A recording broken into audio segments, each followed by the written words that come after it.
మాతృదేవోభవ. వ్యాకరణము భూతమగువానికి పద్య కవిత్వమిచ్చినావో, వ్యాకరణము భూతమగువానికి పద్య కవిత్వమిచ్చినావో, కమనీయవాణి కమలోద్భవురాణి కళాసుహాసిని. వ్యాకరణము భూతమగువానికి పద్య కవిత్వమిచ్చినావో, కమనీయవాణి కమలోద్భవురాణి కళాసుహాసిని. నీ కరుణాకటాక్షరమణీయ పదమును నమ్ముకొన్న ఈ వ్యాకరణములేమి కొదువా పదవారిధి కౌముదీనిధి. ఈ వ్యాకరణములేమి కొదువా పదవారిధి కౌముదీనిధి. ఏబిఎన్ ఆంధ్రజ్యోతి ప్రేక్షక మహాశయులందరికీ నవజీవన వేదం అనే కార్యక్రమంలో 444 భాగానికి స్వాగతం పలుకుతాం. 3 నాళ్ళు అందులోకి చేరుకున్నాం. సరిగ్గా వనవాస విషయం పూర్వ కథని చెబుతోంది సీతాదేవి హనుమంతుడికి. నువ్వు ఎవరు, ఇక్కడ ఎందుకున్నావని అడిగాడే. నాకన్నీ తెలుసులేమ్మా, కూడా వచ్చేయంటే అనుమానం ఎక్కువ అవుతుంది. కిడ్నాప్ చేసేవాడు అలా మాట్లాడతాడు, ఎందుకంటే కంగారు పడుతూ ఉంటాడు. ఎవరు చూడకూడదు, ఎవరు వినకూడదు, ఇదేదో ముందు మోసం చేయడానికి వచ్చాను, మేము మోసం ఏదో చేసేయాలని. హనుమంతుడు అందుకోసం రాలేదు కాబట్టి సావకాశంగానే ఆయన కథ చెప్పాడు. ఆయన ఎంతసేపు ఆలోచించింది ఏమిటి అంటే, రాక్షస స్త్రీలు వినకుండా చెప్పాలి వీలైనంత వరకు. అందుకని విశ్వనాథ వారు చెప్పిన ప్రకారం మైథిలీ ప్రాకృతంలో మొదలుపెట్టాడు. ఆవిడ అలాగే మాట్లాడింది. వీళ్ళకి కొంత అర్థం అవ్వచ్చు, కాకపోవచ్చు. అయినా వాళ్ళు సగం పగలే నిద్రపోయే రకాలు. మనకి ఇంత కథలోనే తెలిసింది. పగటి కళ్ళ కూడా కన్నారు. పగలే నిద్రపోయే రకాలు. వాళ్ళ బొంద వాళ్ళకేం తెలుస్తుంది. అందుకే విశ్వనాథ వారు తర్వాత సుందరకాండలో రాస్తారు విచిత్రం ఏర్పాటు. ఈ హనుమంతుడు సీతాదేవి దగ్గర చూడమని తీసుకుని అశోకవన ధ్వంసం కోసం వెళ్ళిపోయాక ఆ రాక్షస స్త్రీలు ఒక ఇద్దరు వచ్చి సీతతో అన్నట్టే, ఏమిటే ఆ కోతి నీతో కిసకిసలాడింది అన్నట్ట. వీళ్ళకి వినపడింది ఆ కిసకిసే, ఇంక మిగిలిన భాష ఏం తెలియలే. ఏమిటో అది కిసకిసలాడింది, నువ్వు విసమిసలాడేది ఏమిటంటే మీకెందుకు ఆ రొసరోస అందంటే. అలా రాస్తారు చమత్కారంగా ఆయన. అలాగే ఉంటుంది మరి. అంతగా అర్థమైన మాట్లాడితే గూఢచర్యం దీనికి. ఇదివరకు మల్లాది సూర్యనారాయణ శాస్త్రి గారి పద్యం చెప్పుకున్నాం కదా, గూఢచారి ఎలా ఉండాలో అలాగే ఉండాలి. అలాగే ఉన్నాడు. ఇక్కడ వనవాసం ప్రకటించగానే భర్త ఆ విషయాన్ని ఎలా తీసుకున్నాడో చెప్పింది. స పితుర్వచనం శ్రీమాన్ అభిషేకాత్ పరం ప్రియం. స పితుర్వచనం శ్రీమాన్ అభిషేకాత్ పరం ప్రియం. మనసా పూర్వమాసాద్యవాచ ప్రతిగృహీతవాన్. మనస్సులో ఆ భావాన్ని అవగాహన చేసుకుని అర్థం చేసుకున్నాడు కాబట్టి రెచ్చిపోలేదు. అర్థం చేసుకోకుండా వెంటనే మాట్లాడితే ఆవేశంలో మాట్లాడతాం. కాస్త ఎంత ఘోరమో నేరమో ఏం జరిగినా మన ఇంట్లో లేదు బయట మనం దానికి స్పందించాల్సి వస్తే దాన్ని కాస్త అర్థం చేసుకుంటే కొంచెం వేరుగా ఉంటుంది. అనవసరంగా గుండెపోటు రాకుండా ఉంటుంది. లేకపోతే మనకైనా వస్తుంది పోటు, మన మాటల వల్ల ఇతరులకైనా వస్తుంది. ఏదైనా తప్పు మందేగా. అందుకని అంత తొందరపడద్దు. మనసా పూర్వమాసాధ్య వచ్చేస వాచా ప్రతిగృహీతవా.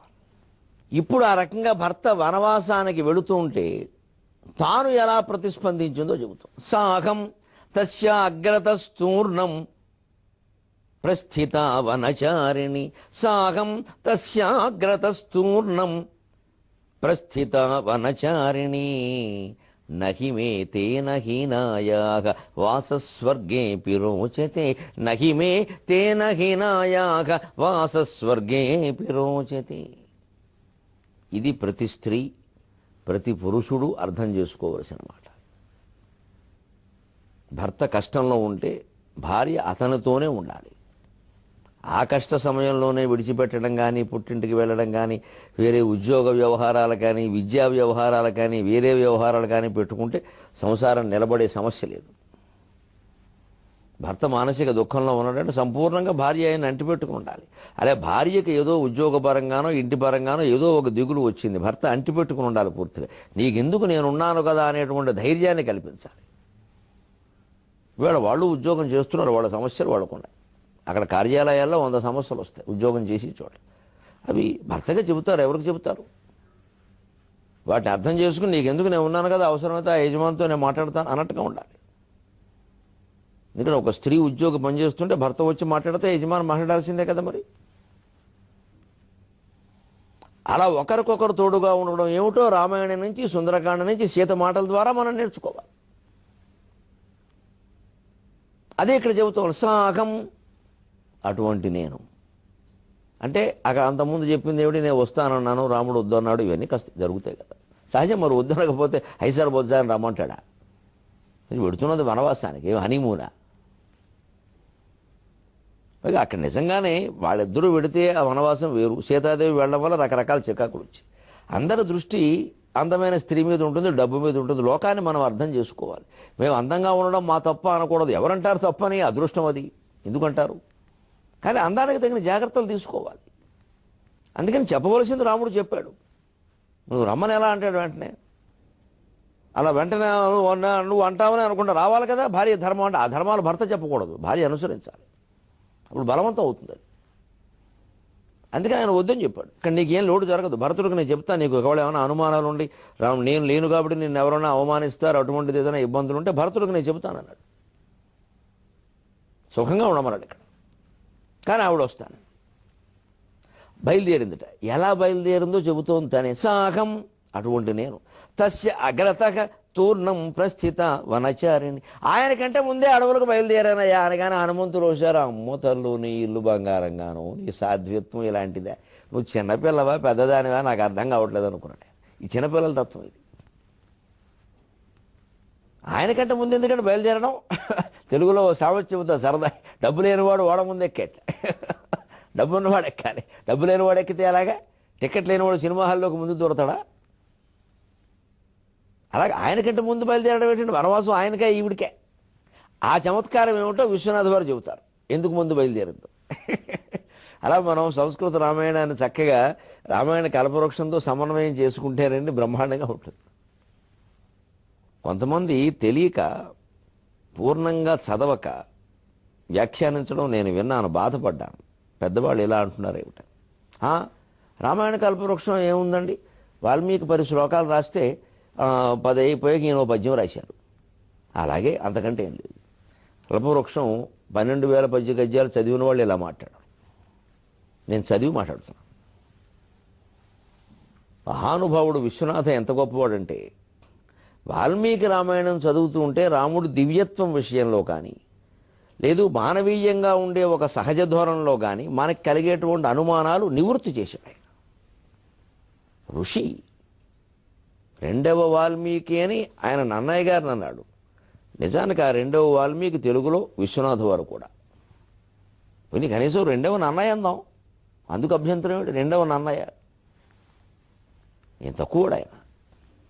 అసలు విశ్వనాథ సాహిత్యం 200 గ్రంథాలు చదివిన వాళ్ళండి ఎంత ధిషణాహంకారంతో ఉంటారంటే ఇంకో కవిని వాళ్ళు ఒప్పుకోరండి. వాళ్ళు ప్రాచీన కవులు సహా ఒప్పుకోరండి. నిజంగా చదివి చూడండి తెలుస్తుంది.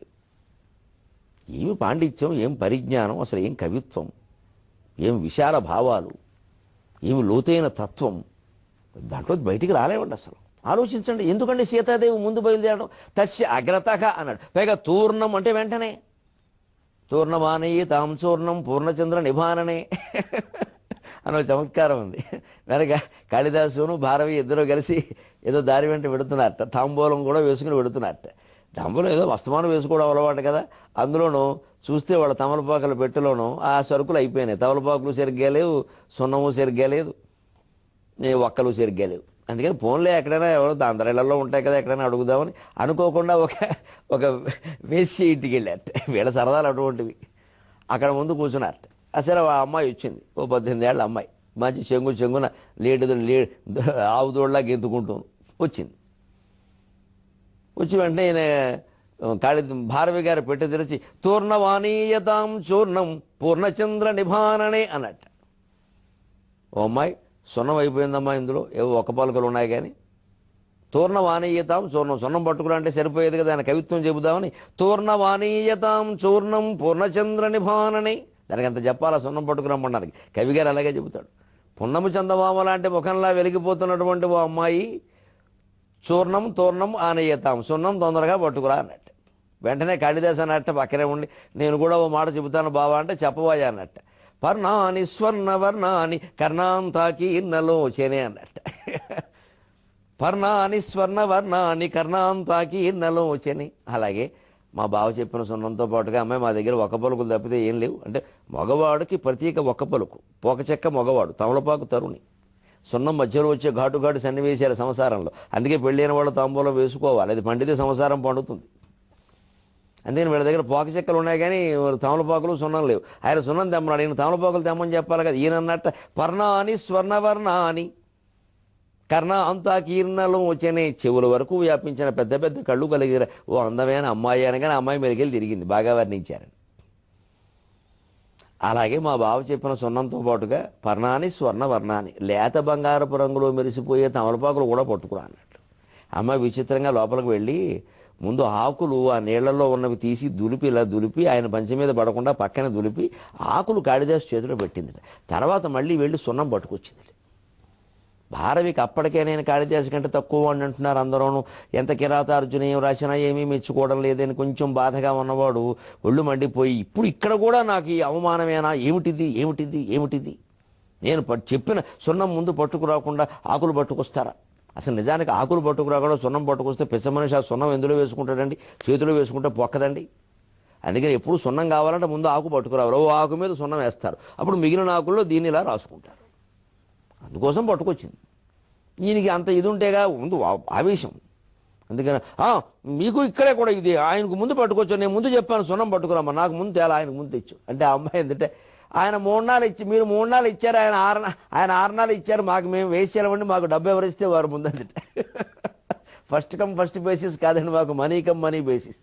వేసే గణిక అంటేనే గణయతీతి గణిక ఆలోచన అంతే. అందుకే మాకు డబ్బు ఎవరు ఇస్తే వాళ్ళు ఎక్కువ ఇస్తే వాళ్ళు ప్రధానం అండి. ఆయన 6 నాలు ఇచ్చారు, మీరు 3 నాలు ఇచ్చారు. ఇక 6 నాలు 3 నాలే ఉన్నాయి, మేము ఇచ్చింది కవిత్వం కదా, లెక్కెట్టుకోండి. మీరేమన్నారు? తూర్ణమానీయతాం చూర్ణం పూర్ణచంద్ర నిభాననే. పూర్ణం చూర్ణం 3 అణాలు ఉన్నాయి, అణావత్తులు అనమాట. అలా కట్టింది ఆవిడ తెలివి. అణావత్తులు 3 ఉన్నాయి, అందుకని 3 నాలు ఇచ్చారు. మీరు 3 నాలు కూలిపని ఇస్తే వస్తారండి. ఆయన ఏం చేశారు? పర్ణాని స్వర్ణవర్ణాని కర్ణ అంత ఆకీర్ణలోచన 5 అణాలు ఇచ్చారు. ఆయన 2 అణాలు ఎక్కువ. డబ్బు ఎక్కువ ఉంటే వాళ్ళు పని, మేము వ్యాపారస్తున్నాం, మా వ్యాపారం మాది, డబ్బు ఎవరిస్తే వాళ్ళకి ముందు పనిచేస్తాం అనేసరికి భారవో బాబుబోతో ఏదో కథ చెబుతారు సరదాకి. ఇలాగ ముక్కుమి వేలేసుకున్నట్టు అయ్యి బాబు వీళ్ళకి కూడా ఇంత తెలివితేటలుంటాయి. మొత్తం మీద కాళిదాసు అదృష్టవంతుడు అంతే. ఎక్కడికి వెళ్ళి ఆయన మాట నెగ్గి అలా చెబుతారు సరదాకు చమత్కారం, పొద్దున్నే కాలక్షేపం. అందుకని నేను ముందు వెళ్ళిపోయాను, ముందే అగ్రత ఆయన కంటే ముందే పరిగెట్టాను. ఎందుకండి? ఎందుకో తెలుసా? ఆయన కాదన్నాడు, రావద్దన్నాడు, చెప్పినా వినలేదు ఈవిడ. పైగా ఎంత మాట ఉందంటే, మా నాన్నగారు నన్ను మొగాడికిచ్చి పెళ్లి చేశారని అనుకున్నా, నేను ఆడదానికి ఇచ్చి చేశారని నాకు ఇప్పుడు అర్థమైంది. అయ్యి బాబోయ్, స్త్రీయం పురుష విగ్రహం, ఇంత మాట ఉందండి ఏకంగా రాముడిని. అప్పుడు ఇంకా ఆయన ఏమీ అనలేక, అయ్యి బాబోయ్ ఇప్పుడు లేనిపోయిన పరీక్షలు కూడా చేయించేటట్టుగా ఉంది, ఇప్పుడు ఎందుకు వచ్చిన గొడవను ఊరుకున్నాడు. సరే రా అన్నాడు. అంత పౌరుషంగా భర్త మీద ప్రేమ. అది ఆ ప్రేమతో ఈ మాట్లాడే మాటలే లక్ష్మణుడి దగ్గర కూడా కొంప ముంచేసి అలా మాట్లాడేసింది. మీ భర్త మీద మీకు ప్రేమ ఉండొచ్చమ్మా, తప్పు లేదు, అంత మాత్రం చేత మరిది నేను అత్తగారిని మిగిలిన వాళ్ళని అవమానించక్కర్లేదు. అది కూడా నేర్చుకోవాలి మనం పాత్రల నుంచి. ఎందుకంటే భర్త మీద ప్రేమతో ఇప్పుడు భర్తనే అవమానించింది. స్త్రీయం పురుష విగ్రహం అనేసింది ఏకంగా. నువ్వు స్త్రీవయ్యా, చేతగా దానిలో మాట్లాడుతున్నావు. ఇక్కడ వనవాసానికి వస్తానంటే ఏం ఒకడైనా వద్దంటాడు. ప్రమాదాలంట, ప్రమాదాలు వస్తే చూసుకోవద్దు. మా నాన్నగారు నన్ను మగాడికి ఇచ్చేసాడు అనుకున్నా, ఆడదానికి ఇచ్చారన్నమాట. దాంతో ఆయనకి బాధ కలిగి ఇదేమిటిది ఇలా ఉంటుందో నవ్వు నవ్విసరే కానీ అర్థమైంది. అంత ఆవిడతో హృదయాన్ని చూశాడు. మనసాపూర్వమాసాధ్య. రాముడికి మనస్సును చూడటమే అలవాటు, మాటలు పట్టించుకుంటే గొడవలు అయిపోతాయి. అంతలా మాట్లాడుతుంది ఆ అమ్మాయి అంటే రావడం ఇష్టమై మాట్లాడుతుంది అంతే కదా అని ఊరుకున్నాడు. అది అలా మనసుతో ఆలోచించాలి. అప్పుడు గొడవలు ఉండవు. అప్పుడు సీతకు కూడా మా ఆయన బంగారు కొండ, మరి ఒప్పుకుంటే బంగారు కొండే, ఒప్పుకోపోతేనే తొండ. ప్రతిదీ ఒప్పేసుకోవాలి. అందుకని అలా అన్న రాముడు మళ్ళీ బయలుదేరుతూ ఉంటే ఆ తర్వాత ఏదో లక్ష్మణుడు వచ్చాడు, ఏవో వాదనలు జరిగాయి, కొన్ని గొడవలు అయ్యే పరిస్థితి వచ్చింది. రాముడు ఆపాడు. ఈ కంగారులో సీతను ఎలాగైనా తీసుకెళ్తుంది, ఆవిడ ఎలాగే ఉంటుంది కానీ ఇబ్బందులు పడుతుందనే భావన ఉంటే, నల దమయంతుల కథలో నలుడు ఆలోచించి అర్ధరాత్రి దమయంతిని అరణ్యంలో సత్రంలో వదిలేసి వెళ్ళిపోయినట్టే ఆవిడ క్షేమం కోరి చేసిన పని అయినా మరి ఆవిడకి అపకారమే అయింది కదా, ఇబ్బంది పడింది కదా. అలా ఏదైనా జరుగుతుందేమో సీత అనుమానించింది. ఎందుకంటే సీత నాన్నగారికి అసలు బాగుండేది, కింద పడిపోయి ఉన్నారట, చావు బతుకుల్లో ఉన్నారట, నేను వెళ్ళి చూసి రావాలి. సరే పొద్దున్నే వెడదాం మనం, నువ్వు కంగారు పడుకు, నువ్వు పడుకో, నీకెందుకంటే ఆవిడ వనవాసానికి వెడతామన్న ఆనందంలో ముందు పడుకుంటుంది, భర్త కూడా పెడతామన్న ఆనందంలో. తర్వాత ఈయన రాత్రి వెళ్ళిపోతే, అందుకని ఈవిడ ముందు మూట సర్దేసి బట్టలు ఆవిడ కావలసినవి ఉన్నాయిగా, చిన్న చిన్న నగలు పెట్టలేని లోపల పెట్టేసి కాస్త ఇటో రెండర్లు వెనకాల వారా లోపల వారా ఉండే పెద్ద బ్యాగ్ కూడా తీసేసుకుని అందులో చిన్న చిన్న సెట్లు, జోకాలు, టోకాలు, బులాకీలు అన్నీ పెట్టేసేసి ఈ మూటతో సహా వెళ్ళి ముందు రథం ఎక్కేసింది. అందుకే దీనికి వ్యాఖ్యాన పద్యం విశ్వనాథ వారు రాశారు. ఎందుకు వెళ్ళిందో ఆవిడ చెబుతోంది, ఆవిడ మాట ముందు విందాం, విశ్వనాథ వారి మాట తర్వాత విందాం. సాహం తస్య అగ్రతస్థూర్ణం ప్రస్థిత వనచారిణి, ఆయనకంటే ముందే నేను వనానికి బయలుదేరిపోయా. ఎందుకో తెలుసా, నాకు భయం నాది అబ్బాయి, హనుమ చెప్పకపోవడమే, నా భయం నాది. ఈ మొగాళ్ళని నమ్మడానికి వీల్లేదు, వీళ్ళు మా క్షేమం కోసమే అనుకో, కానీ మాకు ఇష్టం లేని పనులు చేస్తారు. అంటే ఆ స్త్రీకి ఆ ఇష్టమైన పని ముఖ్యం, క్షేమం కోసం చేయడం కంటే ఇష్టమైన పని ముఖ్యం. ఇక్కడే కదా ఘర్షణ జీవితంలో. ఎందుకని మా క్షేమం కోసమైనా మాకు ఇష్టం లేని పనులు చేస్తారు. ఆయన వెళ్ళిపోతాడు, నీ క్షేమం కోరేనంటాడు, నాకు నచ్చదు, కష్టమో నష్టమో ఆయనతోనే. ఒక రకంగా ధర్మం, ఇది కాదంటామండి.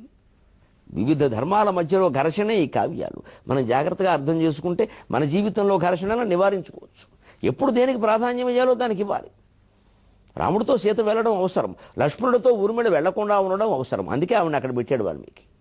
కథ కూడా అలాగే జరిగింది.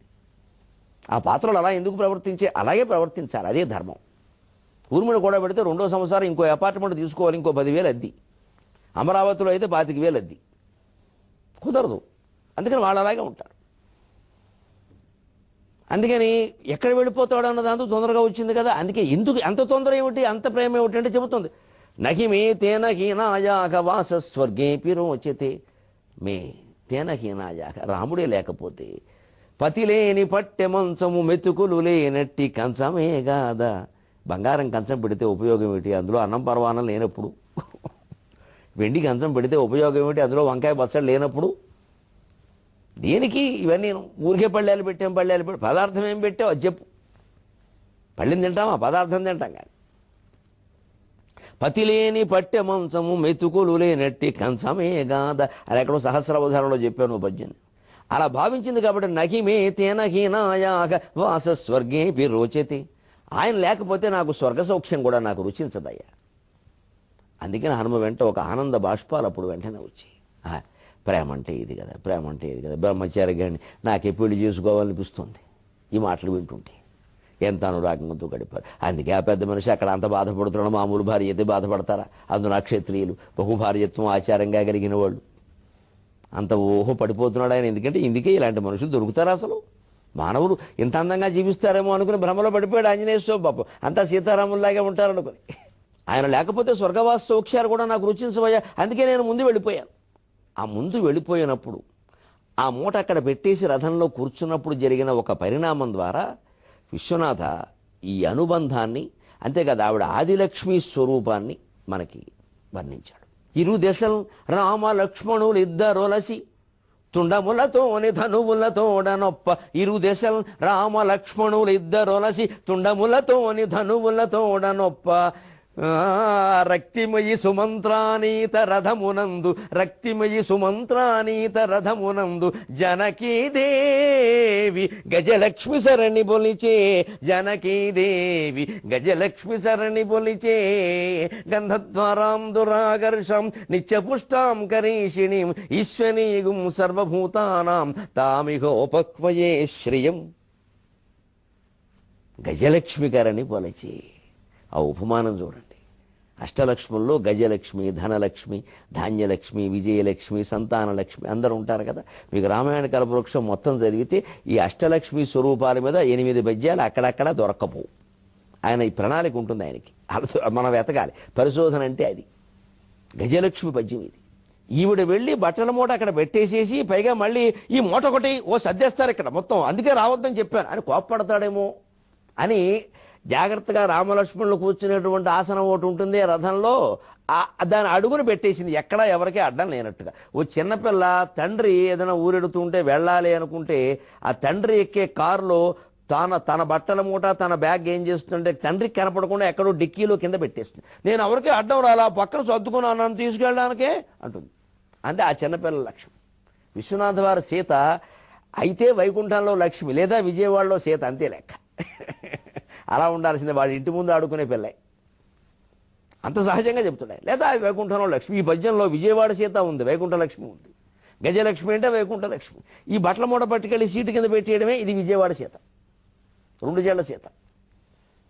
నేనేం అడ్డం లేదు, నేను పక్కన కూర్చున్నా, లక్ష్మణుడు మీరు శుభ్రంగా అలా చాపుకుని కూర్చోండి, హాయిగా నేనే అడ్డు ఇలా కావాలంటే ఇలా కూర్చున్నా, నన్ను తీసుకెళ్ళాలంటే ఒప్పుకోను. ఇదంతా ప్రేమేనండి. రాముడు మనస్సును ఆస్వాదించబట్టి అంగీకరించాడు. మాటలు వింటే కోపం వచ్చేస్తుంది. అలా చెప్తూ ఆయన అందులో విశేషం ఏమిటంటే వైకుంఠలక్ష్మిగా ఈవిడి బట్టల మూట పెట్టేసి ముందు రథం ఎక్కేసింది. వెంటనే లక్ష్మణుడు పిలిచి రాముడు, ఒరే చూడరా బాబు ఎక్కేసిందిరా, ఇది తిన్నగా ఉండదు, ఏమిటి వెళ్ళి చూడు. ఎందుకంటే రక్షణ రాజు బాధ్యత. సొంత భార్యను కాపాడుకోలేని వాడు దేశాన్ని కాపాడుతానంటే ఒప్పుకుంటారా? అందుకని వెంటనే వీళ్ళిద్దరూ అలర్ట్ అయిపోయారు. ఏదో ముఖ్యమంత్రి గారు కారు దగ్గరికి ఎడుతుంటే ఇద్దరు ఈ ఎస్పీజీ ఏదో ఉంటారు, స్పెషల్ ప్రొటెక్షన్ గ్రూప్, వాళ్ళు 2 ద్వారాల దగ్గరికి వచ్చేస్తారు వెంటనే. అలాగా ఇద్దరు చెరువువైపుకి వచ్చేసి ధనుస్సులు పట్టుకుని నిలబడ్డారు రామలక్ష్మణులు ఇద్దరు. ఈవిడ ఆ రథంలో కూర్చుందిట. అప్పుడు ఎలా ఉందంటే ఆ ధనుస్సులకు సరిగ్గా పై భాగాలు ఎలా ఉంటాయి కదండి, పైకెత్తినట్టుగా, ఇలా ఏనుగు తొండం ఎత్తినట్టుగా ఉందిట. ఇరు దశల్ రామ లక్ష్మణులు ఇద్దరొలసి, ఇరు దశల్ రామ లక్ష్మణులు ఇద్దరొలసి, తుండములతోని ధనువులతోడనొప్ప. సరిగ్గా ఏనుగు తొండం ఇలా తిరిగి చివర ఇలా ఉంటుంది, మళ్ళీ ఇలా ఉంటుంది సరిగ్గా. ఆ పుష్కరం అంటారు. పుష్కరం కరిహస్తాగ్రే. ఆ ఏనుగు తొండం చివరి భాగాన్ని పుష్కరం అంటారు. మంచినీళ్ళ కొండకి పై భాగాన్ని పుష్కరం అంటారు. ఘటం మృదంగాదుల్లో వాయిస్తారు కచేరీల్లో ఘటం, ఆ ఘటం పై భాగాన్ని పుష్కరం అంటారు. చాలా అర్థాలు ఉన్నాయి. ఇలా ముడుచుకుందరు. ఎందుకంటే ఆయన శృంగార నైషధంలో శ్రీనాథుడు చెబుతాడు, ఆ ఏనుగు తొండం దమయంతిదేవి ఊరువులతో పోలుదామని ప్రయత్నం చేసిందిట. పోలలేక ఓడిపోయి ముఖం ముడుచుకుందిట. అందుకే పుష్కర ముఖం ముడుచుకుని ఉందంటాడు. అదో అందమైన భావన. ఎన్ని కావ్యాలున్నాయి, ఎన్ని భావాలు ఉన్నాయి, సమయం లేదుగా. అన్నీ చదివిన వాడికి మరీ ఇబ్బంది, చెప్పాలనిపిస్తుంది, సమయం ఉండదు. అది అలాగా ఆ పుష్కరం ఇలా ఎత్తేసి అలా ఉన్నాయి ఏనుగులు. సరిగ్గా రాముడు ఆ ధనుస్సు పైభాగాలు అలా ఉన్నాయి, ఎస్సాకారంలో ఇలా ఉంటాయి. మరి ఏనుగు తొండాలు ఎత్తే రామలక్ష్మణులు ఇద్దరు ఏనుగులు. అంటే ఒక లక్ష్మీదేవి అక్కడ కూర్చొని ఉంటే అటు ఇటు 2 ఏనుగులు ఆవిడ వైభవం కోసం, అలాగే ఆవిడ రక్షణ కోసం, ఆవిడ హోదా కోసం నిలబడినట్టుగా రామలక్ష్మణులు నిలబడ్డారు. విశ్వనాథ వారు సీతను ఇప్పుడు ఆది పరాశక్తిని చేశారు. అందుకే ఇది త్రిపుర సుందరి కాండ. లేదా రామలక్ష్మణులు భర్త మరిది కాపలా ఏమిటండి, జై విజయుల్లాగా. అంటే ఆవిడ స్థాయి ఉంటుంది, ఆవిడ స్థాయి ఉంటుంది. రామాయణం అంటే రామకథ కాదు, సీతాయాస్ చరితం మహత్. ఇరు దశల్ రామ లక్ష్మణులు ఇద్దరొలసి, తుండములవోని ధనువులతోడనొప్ప. రక్తిమయి సుమంత్రానీత రథమునందు. అప్పటికే సుమంత్రుడు రథాన్ని తీసుకొచ్చాడు కదా. జానకీదేవి గజలక్ష్మి శరణి బొలిచే. ఆ మధ్యలో కూర్చున్న జానకీదేవి గజలక్ష్మిలా ఉందన్నాడు. ఇగో ముందు వెళ్ళిపోయింది అని వాల్మీకి రామాయణంలో చెబితే ముందు వెళ్ళి కూర్చుందని, ఆ ముందు వెళ్ళి కూర్చోవడానికి ఒక ఉపమానం, ఒక భావన చేసి దానికి తగిన వర్ణన చేసిన విశ్వనాథని ఏమనాలండి? 2వ వాల్మీకి, 2వ నన్నయ్య అనకపోతే. అందుకే కావ్యాలు ఎప్పుడు ఏదో ఒక ముక్క తీసుకుని, ఒక పద్యం తీసుకుని ఇక అంతా దాన్ని ఇలాగే ఏదో అన్నం మెతుకులు చూసినట్టు చూసి మాట్లాడకూడదండి. అన్నం మెతుకు చూస్తే ఉడికిందో లేదో తెలుస్తుంది, ఆకలి తీరదండి. కావ్యం మొత్తం చదవాలి. అసలు విద్యార్థుల కోసం ఒక మాట చెబుతున్నా, ఈవేళ మళ్ళీ యువతరం చాలా ఆసక్తి చూపిస్తున్నారు. నాకు చాలా ఆనందంగా ఉంది, చాలా ఆసక్తి చూపిస్తున్నారు. నేను ఏదైనా కొత్త పద్యం ఎందులోదైనా చెబితే వెంటనే నాకు పెద్దవాళ్లతో పాటుగా 25 ఏళ్ళు 30 ఏళ్ల లోపు కుర్రాళ్ళు ఫోన్ చేసి ఈ పుస్తకం ఎక్కడ దొరుకుతుందని అడుగుతున్నారు. నాకు పరమానందంగా ఉంది, పరమానందనట్టే ఉంది. నాకు కావలసిన వాతావరణం, మార్పు సమాజంలో వస్తుంది, చాలురా అనుకున్నాను. నేను కోరుకునేది అదే. ఈ ఒక్క పద్యంతో అయిపోతుందని కాదు. మల్లా సూర్యనారాయణ శాస్త్రి గారి మాలతీ మాధవం చెప్పడం నాకేమిటి పని? అదేదో తెలుసుకుంటారు, ఎక్కడుందో తెలుసు, అవుతారు, బాగుపడతారు, ఆసక్తి పెరుగుతుంది. అది కలుగుతోంది. అలా వాళ్ళ కోసం ఒక్క మాట చెబుతాను నేను. ఏదో ఒక కావ్యం, శృంగార నైషధం, మీ వయస్సు బ్రహ్మాండంగా ఉంటుంది, చదవండి, ఏం పర్వాలా. ఏమీ చెడిపోయే అవకాశాలు లేవు, పొరపాటును కూడా మాట్లాడద్దు. అద్భుతంగా ఉంటుంది అది. ఎంత శాస్త్ర పాండిత్యం. ఒక్క శృంగార నైషధం, మొత్తం అన్ని ఆశ్వాసాలు వదలకుండా శుభ్రంగా వేదం వెంకటరాయ శాస్త్రి గారి వ్యాఖ్యానంతో నేను చదివే చెబుతున్నాను. అది పూర్తయ్యాక ఇంకో కావ్యం, మను చరిత్ర, వసు చరిత్ర పట్టుకోండి. ఒక్క కావ్యం పూర్తిగా చదివితే చాలా సాహిత్య పరిజ్ఞానం వచ్చి మిగిలిన కావ్యాలు సొంతంగా చదువుకోగలం, వ్యాఖ్యానం అక్కర్లేదు. ఆ ఒక్క కావ్యం మాత్రం నిఘంటువు దగ్గర పెట్టుకుని అర్థాలు వెతుక్కుంటూ చదవాలి. వీలైతే ప్రతిపదార్థాల తాత్పర్యాలు ఉన్నదే కొనుక్కుంటే సగంగా దాంట్లోనే అన్నీ ఉంటాయి కాబట్టి ఇబ్బంది లేదు.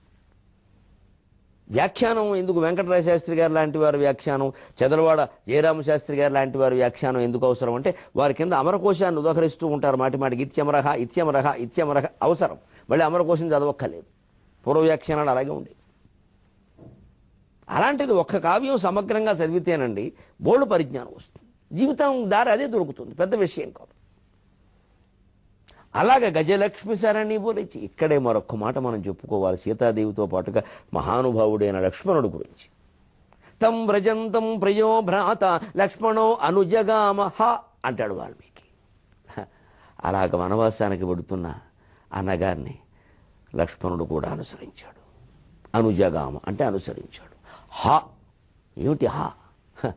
ఆస్తులున్న అన్నగారులని, అధికారంలో ఉన్న అన్నగారిని చాలామంది అనుసరిస్తారు. అధికారం లేనివాడిని, ఆస్తి లేనివాడిని, క్షత్రియుడు కాబట్టి ధనుర్బాణాలు తప్పితే ఏమీ లేనివాడిని, ఒంటి మీద బట్టతో వెళ్ళిపోతున్న అన్నగారిని ఎవరు అనుసరిస్తారండి? లక్ష్మణుడు తప్ప. ఇది వాల్మీకి భావన. ఎందుకోసం హా అన్నాడు. వాల్మీకి రామాయణంలో అక్కడక్కడ హా అనేది చాలా విచిత్రంగా ప్రయోగించబడుతుంది. దానికి పొంగిపోయే నేను సాగరఘోష కావ్యంలో వాల్మీకి గురించి రాస్తూ వాల్మీకి మహర్షి కావ్యమున లీలగదోచు హకారమట్లు మీకు బిగింపులున్న విసుమీ తమ ధర్మమందు. మన హిందూ ధర్మంలో కూడా ఆ వాల్మీకి మహర్షి కావ్యంలో హకారంలాగా ఆ ఆచారాలు, పండుగలు, సంప్రదాయాలు కాస్త లోతుల్లోకి వెళ్ళి చూస్తే మేకు బిగింపులు కొన్ని కనపడతాయండి. సమాజం పక్కదారి పట్టకుండా, చెడిపోకుండా, ఆడవాళ్ళు కానీ మగవాళ్ళు కానీ పిల్లలు కానీ పెద్దలు కానీ దెబ్బ తినకుండా ఉండడం కోసం తీసుకున్న కొన్ని జాగ్రత్తలు మన ఆచారాల్లో కనపడతాయి. వాటిని మేధావులైన వాళ్ళు పరిశోధన చేసి బయటపెట్టి వాటికి ఈవేళ ఈ పరిజ్ఞానం, సమాచార పరిజ్ఞానం బాగా పెరిగింది కాబట్టి విస్తృతమైన ప్రచారం కల్పించి హిందూ ధర్మం పట్ల, తెలుగు భాష పట్ల, సంప్రదాయం పట్ల ఒక అభిమానాన్ని పెంచాలి. అలా పెంచుదాం. 23:30 గంటల్లో మళ్ళీ కలుద్దాం. అంతవరకు తెలుగులో మాట్లాడు.